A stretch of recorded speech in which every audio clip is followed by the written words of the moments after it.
ऐसा टेक्निक है जो भाषा को बांधे रखता है। नहीं, द्व्यर्थी भाषा आजकल देख रहे हो मीडिया में भी द्व्यर्थी भाषा लोग ज्यादा बोल रहे हैं। लोकल लोग भी ऐसी बात बोल रहे हैं कि जिसके 2-3 अर्थ निकल रहे हैं। तो ये सब आपके व्याकरण की कमी है। भाषा में व्याकरण के उपयोग से हम बातों को द्व्यर्थी होने से रोक सकते हैं। नहीं, व्याकरण हो सकती है। तो हमारा सबसे पहले जानेंगे उपसर्ग। उपसर्ग भी व्याकरण के अंतर्गत आता है। जहां तक संस्कृत की बात है, संस्कृत सभी भाषाओं की जननी है और संस्कृत व्याकरण से ही हिंदी व्याकरण मिलते जुलते हैं। हिंदी की असल में पूरी रचना भी संस्कृत से हुई है। ठीक है जी। तो हम देखेंगे आज उपसर्ग की तरफ। तो देखिए, उपसर्ग वह शब्दांश होता है जो किसी शब्द के आगे लगकर उसके अर्थ में बदलाव कर देता है या उसके अर्थ में चमत्कार ला देता है, उसके अर्थ को अलंकृत कर देता है, सजा देता है, उसे हम उपसर्ग करते हैं। या किसी शब्द के पहले लगता है और उसके अर्थ में बदलाव करेगा या उसके अर्थ को अलंकृत करेगा या उसके अर्थ में चमत्कार लाएगा। एक चीज और हम लोग ध्यान देंगे, उपसर्ग जो है वह क्रियापद यानी धातु और संज्ञा पद के ही पहले लगता है।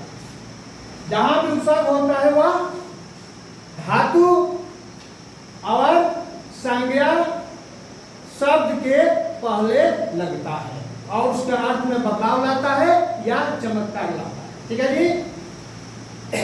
प्रत्यय युक्त धातुओं में भी अधिकतम संस्कृत में देखते हैं कि प्रत्यय युक्त धातुओं में उपसर्ग लगते हैं और उसके अर्थ में बदलाव करते हैं या उसके अर्थ में चमत्कार लाते हैं। ठीक है।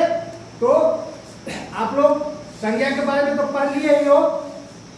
एक बार देख लेते हैं। संज्ञा के मुख्य भेद 3 ही होते हैं और कुल भेद 5 होते हैं। इससे आप लोग अवगत हो। संज्ञा के मुख्य भेद 3 और कुल भेद 5 याद रखना है।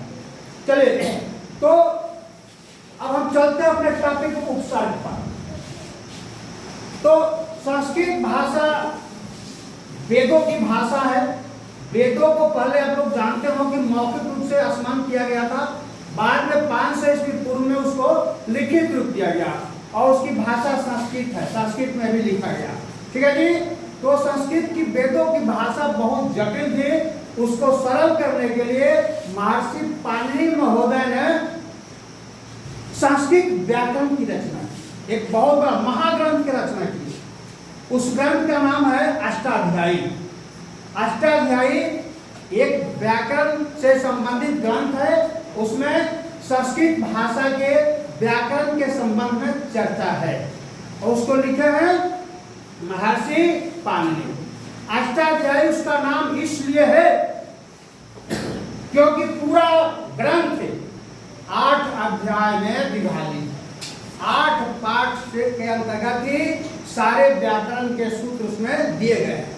एक चीज और विशेष है कि हमारे पाणिनि महोदय के जो ग्रंथ है संस्कृत व्याकरण के, वैसा ग्रंथ और वैसा व्याकरण दुनिया के किसी भाषा में नहीं है। ठीक है जी। वे जो है इसको एक बिल्कुल गणित की भाषा, जैसे गणित पूरा तर्क विषय होता है, विज्ञान हमारे क्रमबद्ध और क्रमबद्धित ज्ञान होते हैं और सत्य विषय होते हैं, ठीक गणित के सूत्रों की तरह ही महर्षि पाणिनि ने संस्कृत के व्याकरण को क्या किया, संग्रहित किया है और सूत्र के रूप में दिए हैं। आप लोग को ये भी इंपॉर्टेंट है जानना कि पाणिनि के जो ग्रंथ है अष्टाध्यायी, उसमें कुल सूत्रों की संख्या है 3995। कुल कितने सूत्र है जी? 3995। तो पाणिनि महोदय व्याकरण की रचना किए वैदिक संस्कृत को सही ढंग से समझने के लिए या पढ़ने के लिए या संस्कृत लिखने के लिए या संस्कृत भाषा को बोलकर अभिव्यक्त करने के लिए कि हम शुद्ध भाषा को बोल सके, शुद्ध लिख सके, और जो हम अपने मन भावों को दूसरे से बताना चाहते हैं असल में वही दूसरा ग्रहण कर सके। इसलिए महर्षि पाणिनि महोदय ने अष्टाध्यायी नाम के संस्कृत व्याकरण की रचना की, जो गणित के सूत्र में पिरोहित है। जैसे गणित सूत्र के द्वारा होता है उसी सूत्र में पिरोहित है, और इसीलिए पाणिनि महोदय को संस्कृत व्याकरण का पिता कहते हैं। क्या कहते हैं? संस्कृत व्याकरण का पिता कहते हैं।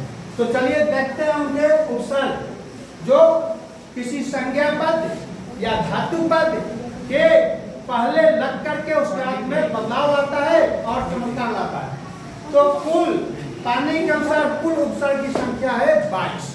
कुल उपसर्ग की संख्या कितनी है? 22। अब हम 22 उपसर्ग पर ध्यान देंगे। हम चाहेंगे कि 22 उपसर्ग को आप लोग याद भी कर लीजिएगा, लिख लेंगे। तो सबसे पहले देखते हैं 22 उपसर्ग। ताला प्र, ये किसी भी संज्ञा शब्द या धातु के पहले लगता है। जैसे प्र